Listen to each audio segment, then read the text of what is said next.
Olá, concurseiros, concurseiras, como estão? Eu sou a professora Taime Vanini. Hoje eu vim apresentar uma obra, História das Ideias Pedagógicas no Brasil, do autor Dermeval Saviani. O Dermeval Saviani, ele é professor, filósofo e pedagogo brasileiro, né? Como vocês sabem. E ele tem uma obra aqui bem importante, né? História das Ideias Pedagógicas no Brasil, que trata basicamente da nossa trajetória, né? Enquanto um país que ofereceu educação ali desde lá do descobrimento até alguns anos atrás, né? Essa obra ela não chega até os dias de hoje, ela chega ali por volta do início dos anos 2000, 2001, porque a ideia é basicamente falar dos 500 anos, né, de pedagogia aqui dentro do Brasil. Bom, essa obra ela é um pouco longa, né? Então, assim, não tem como a gente falar de todos os tópicos. A gente vai falar de uma forma mais resumida, mas englobando sempre os tópicos principais acerca de todo esse movimento. O Dermeval, ele separou o livro em fases, né? Ele separa em 4 fases. Essas fases estão voltadas aos primeiros anos, depois ali já ao Brasil República, o início de 1900 e o quarto período mais recente, que é ali, como eu falei para vocês, meados dos anos 2000, 2001, né? Então, vamos por partes, vamos começar aqui com os primeiros tópicos. Eu vou virar para os slides, vou dar um foco maior aqui para os slides para que vocês possam acompanhar cada pedacinho aqui da divisão que o Saviani fez na obra, certo? Então, ótima aula para vocês. Teremos também algumas questões relacionadas a essa obra, né? E vejo vocês depois. Então, boa aula, até mais. Então, esse é o título, História das Ideias Pedagógicas no Brasil, Dermeval Saviani, que tá a capa, né?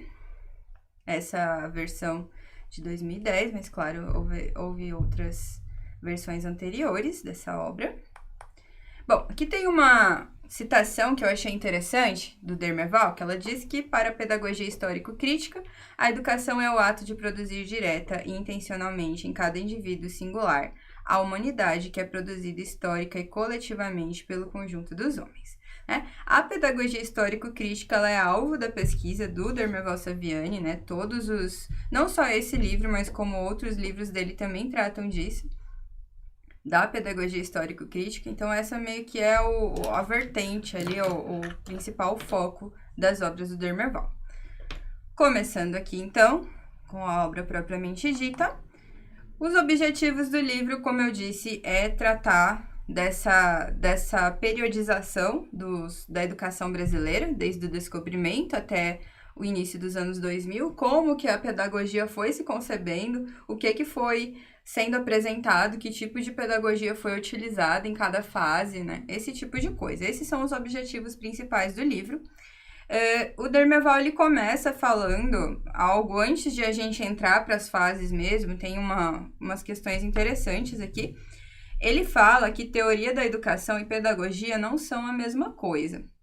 Porque segundo ele, muita gente confunde esses dois tópicos, né? Ele diz que quando se fala de concepções educacionais, quando se fala de teoria da educação, não se fala do fazer pedagogia, né? Se fala realmente da teoria de tudo isso. Mas quando se fala de pedagogia, é interessante lembrar que a gente não apenas observa ideias, né? Quando a gente observa a história da pedagogia, a gente não apenas observa as ideias e evoluções, mas também trata da execução da educação, né? Então, ele fala que a teoria da educação é uma coisa mais realmente teórica, que não tem muita prática, enquanto que a pedagogia realmente não apenas observa, mas também trata da execução, né? Então, ele começa o livro ali falando acerca desses dois tópicos. Depois, o Dermeval começa a falar como que era uma certa organização que existia na época do descobrimento. Ele fala que existiam, claro, várias tribos de índios aqui no Brasil, mas tinham os tupinambás, que foram descritos pelo Florestan Fernandes em um tipo de organização que eles já tinham, né?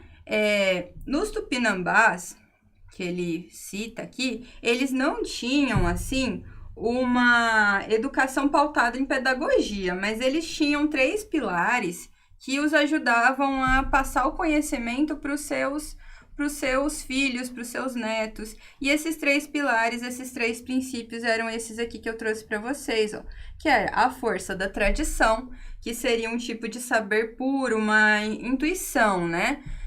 A força da ação, que seria aprender a fazer fazendo, e a força do exemplo, que era como os adultos e os mais velhos serviam de modelo para os menores.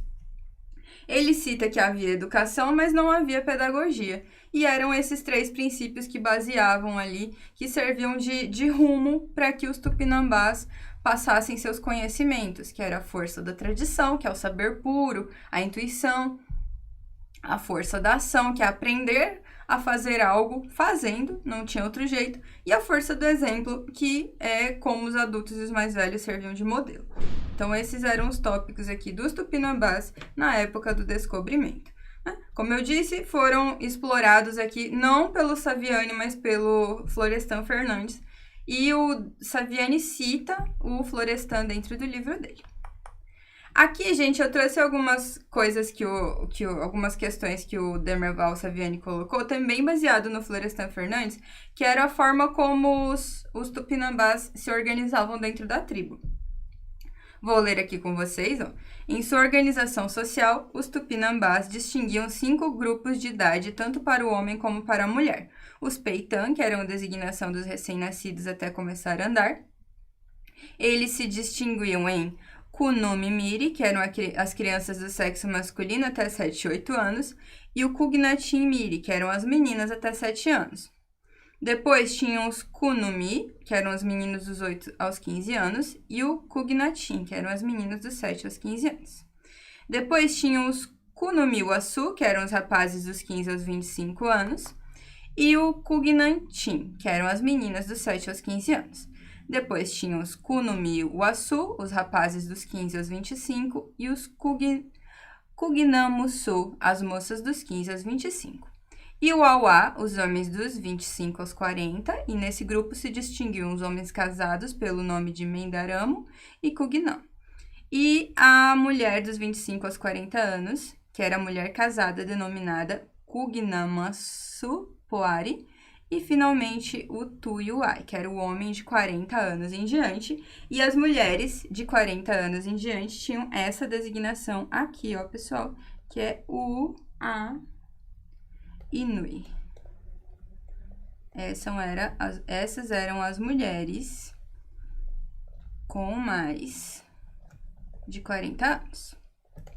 Como seria só mais uma informação, eu não coloquei aqui, não coloquei uma nova colagem, né? Então, eram mulheres com mais de 40 anos. Então, essa era a divisão que havia nas tribos dos tupinambás, que se baseavam nesses 3 princípios. Eu trouxe isso justamente para demonstrar uma primeira forma de organização, uma primeira forma de pedagogia, né, de ensino, que a gente pode visualizar dentro das nossas terras brasileiras, né? A gente pensa muito na chegada dos portugueses, como que foi, a gente sabe que vieram os jesuítas, que trabalharam todo o aspecto educacional dos índios, dos filhos dos nobres, dos próprios filhos dos portugueses que vinham ao Brasil, mas antes disso já tinha uma certa organização, né? Talvez fosse até mais organizado do que hoje em alguns aspectos, né, gente? Mas são esses os títulos aqui recebidos pelos tupinambás, né? Recebidos não, os títulos colocados ali pelos tupinambás, certo? Continuando aqui, dando continuidade à nossa aula. Então, nos primeiros 50 anos de colonização, os portugueses tentaram se apropriar dos recursos da colônia, disputando com a França e Holanda. Portugal decidiu ocupar o Brasil de forma mais sistemática, criando o Governo Geral do Brasil, né, em 1548. O Tomé de Souza foi nomeado governador-geral do Brasil e trouxe de Portugal 6 jesuítas, que eram liderados pelo padre Manuel da Nóbrega. Inicia-se, então, a primeira forma sistematizada de educação. Busca-se catequizar os índios e instaurar o catolicismo em solo brasileiro. São construídos colégios e seminários onde começam a circular ideias pedagógicas. Então, nos primeiros 50 anos ali, a gente teve essa disputa de terras, França, Holanda, Portugal, até que Portugal ocupou ali de uma forma mais sistemática com o governo geral do Brasil, e a partir disso, com a chegada ali dos jesuítas, a gente teve essa busca pela catequização dos índios e essa necessidade ali de instaurar o catolicismo, que não entraremos muito em detalhes e opiniões pessoais, eu vou realmente só seguir o livro, mas todo mundo já tem meio que uma ideia construída acerca de tudo isso que se passou. Seguindo em frente, agora sim, pessoal, vamos começar a dividir essas partes aqui, cada momento da pedagogia brasileira, né? Da pedagogia instaurada aqui no Brasil. Então, lá foi falado no slide anterior que os primeiros 50 anos foram mais de disputa, né? Até que Portugal realmente tomou a frente de tudo. O primeiro período, então, que o Dormeval Saviani coloca é de 1549 a 1759. Ele chama de monopólio da vertente religiosa da pedagogia tradicional. E ele subdivide esse monopólio da vertente religiosa da pedagogia tradicional em algumas fases. E aí, o que eu fiz, gente? Eu peguei essas fases que o Dormeval colocou e eu trouxe os principais pontos de cada uma, certo? Vamos começar, então. Bom, só pelo título do primeiro período, que ele fala monopólio da vertente religiosa, fica bem claro que esses primeiros anos foram muito voltados ao catolicismo, a essa necessidade de trazer realmente uma concepção religiosa para os índios e para os filhos dos portugueses e para, enfim, para as crianças em geral que viviam aqui no Brasil. Ele chama ali a primeira parte desse primeiro período de pedagogia brasílica ou período heróico, tá? E nessa pedagogia brasílica ou período heróico, ele coloca alguns pontos, né? Claro, ele tinha esse período tinha um processo educativo articulado principalmente ali à catequese, né? E essa catequese era voltada principalmente aos índios, mas também aos filhos dos colonos. Também rolou nessa época, pessoal, de serem trazidos ao Brasil órfãos de Portugal, crianças órfãs de Portugal para estudar nas escolas jesuítas, para que isso chamasse a atenção dos pais dos que tinham filhos, né? Para que eles vissem assim, crianças portugueses estão estudando nas escolas, então talvez eu possa colocar o meu filho também, já que não são só índios que estudam nessa escola. Então, aconteceu de trazerem órfãos de Portugal para chamar a atenção dos pais que viviam, dos colonos que viviam aqui no Brasil. Também, gente, havia essa necessidade, essa busca pela soberania portuguesa, que eu já vou falar um pouquinho mais para vocês, mas outras coisas também interessantes e tristes, pode-se dizer que aconteceram nessa fase, é que os índios eram aprisionados, eles eram forçados a trabalhar, e muitas vezes, né, dizia-se que as ideias educacionais se oporiam a isso, essa obrigação de aprisionar os índios, mas dava pelas conclusões do Saviani, na verdade, essas ideias educacionais, elas buscavam a soberania portuguesa ante os índios, né? Então, aconteceu também de os jesuítas aprenderem latim para poder ficar mais próximo, para poder entender melhor ali os índios, né? E educá-los diante ali das suas próprias concepções. O que acontece basicamente é que os portugueses não quiseram assim saber muito o que os índios já tinham, essa organização anterior que eles já tinham, como que eram os ensinos que eles passavam para os seus filhos, netos, não, eles já chegaram querendo instaurar uma soberania portuguesa. E sempre buscando ali a questão do catolicismo, né, dos jesuítas. Também uma coisa que aconteceu ali, gente, além dos jesuítas aprenderem latim, além dessa busca pela soberania, desse processo educativo articulado da catequese, também aconteceu de os jesuítas trazerem aos indígenas uma concepção dualista sobre as coisas, que a gente chama aqui, aliás, que o Dormeval chama de dominância espiritual, que consiste em quê, gente?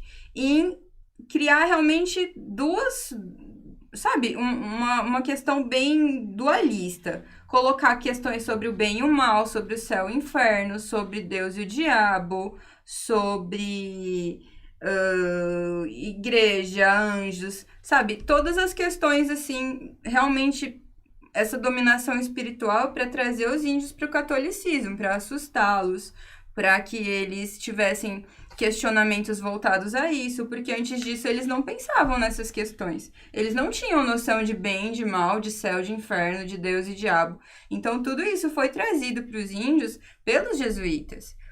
Então, tudo isso fazia parte dessa soberania portuguesa e tudo isso também fazia parte dessa dominância espiritual, de querer realmente trazer os índios para essa questão católica. Então, esse foi o primeiro momento aqui do primeiro período, que é o monopólio da vertente religiosa da pedagogia tradicional. Na continuidade, a gente tem aqui mais uma fase, que é a institucionalização da pedagogia jesuítica, ou Ratio Studiorum. Então, a gente tem aqui esse Ratio Studiorum. O que é isso, Isso aqui, pessoal, esse termo aqui em latim, ele é uma espécie de coletânea fundamentada em experiências acontecidas no Colégio Romano e adicionada a algumas observações pedagógicas de diversos outros colégios. Era uma forma de instruir rapidamente todos os jesuítas docentes, todos os professores jesuítas, sobre a natureza, a extensão e as obrigações do seu cargo. É como se fosse uma espécie de cartilha. Vou colocar aqui, uma espécie de cartilha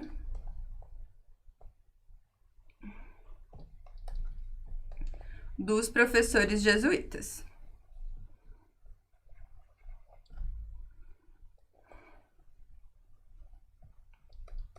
Então, tem esse Ratio Studiorum, que é justamente isso, que era uma forma de eles terem uma noção do que eles deveriam fazer ali diante dos seus alunos, Como se fosse realmente a busca ali como é que eu posso dizer, para sintetizar experiências acontecidas no Colégio Romano, experiências pedagógicas, experiências que aconteciam e que serviam de base para instruir ali os professores jesuítas, certo?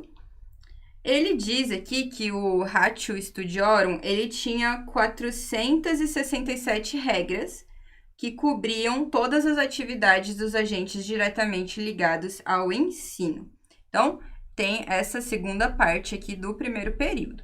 Bom, dentro dessa segunda fase aqui, dessa segunda parte da primeira fase, a gente tem principalmente essas regras que deveriam ser seguidas por todas as escolas jesuítas, que é justamente o Ratio Studiorum. E essas regras, elas tinham sido submetidas a testes, a alguns testes em 1584, e depois foram compiladas e promulgadas em 1588. O que mais? Os índios foram dizimados ou subjugados, por isso os colégios atendiam principalmente aos filhos da elite, que depois concluíam seus estudos em Portugal ou em Coimbra. E aí, essa parte é interessante, ele fala aqui que muitos dos índios foram dizimados ou foram subjugados no sentido de índios não precisam de educação, não precisam desse tipo de informação, então os colégios que surgiam ali na época iriam atender principalmente os filhos da elite e que depois iam para Portugal, iam para a Europa de forma geral para concluir seus estudos, para fazer um curso superior, enfim. Também nessa época foi nomeado ali o primeiro-ministro Sebastião de Carvalho Melo, que passou a reger ali o destino das colônias portuguesas. Houve ali um conflito, entre a coroa portuguesa e os jesuítas, houve uma ruptura, e aí daí que saiu a nomeação desse primeiro-ministro, que é o Sebastião de Carvalho Melo. E depois, gente, os jesuítas foram expulsos e os colégios jesuítas foram fechados. E aí surgiram as chamadas aulas régias. As aulas régias, que a gente vai falar um pouquinho sobre elas são basicamente ali uma primeira sistematização do ensino público e laico. Laico porque era para ser um ensino que não tem mais relação com a religião. A origem das aulas régias, ela provém do Marquês de Pombal, que vocês vão ver logo mais, que é a pedagogia chamada de pedagogia pombalina. E o Marquês, ele instituiu várias reformas políticas, administrativas, econômicas. Ele se baseava muito em ideais iluministas. Então, As aulas régiam, as aulas chamadas de régias, eram ali a primeira sistematização do ensino público, que buscava ali ser laico, né? Não estar mais atrelado à questão do catolicismo, dos jesuítas, né? Lembrando que tudo isso que eu coloquei aqui foi acontecendo em uma ordem cronológica, certo, pessoal? Bom, na sequência a gente vai falar do período 2, né? A gente já viu ali o período 1, podem ver que ele dura ali de 1549 a 1759. Essa foi a organização feita pelo Dermeval Saviani. E nós continuaremos, então, com o nosso segundo período da história da pedagogia no Brasil, logo mais no nosso segundo vídeo. Certo, pessoal? Vejo vocês logo mais.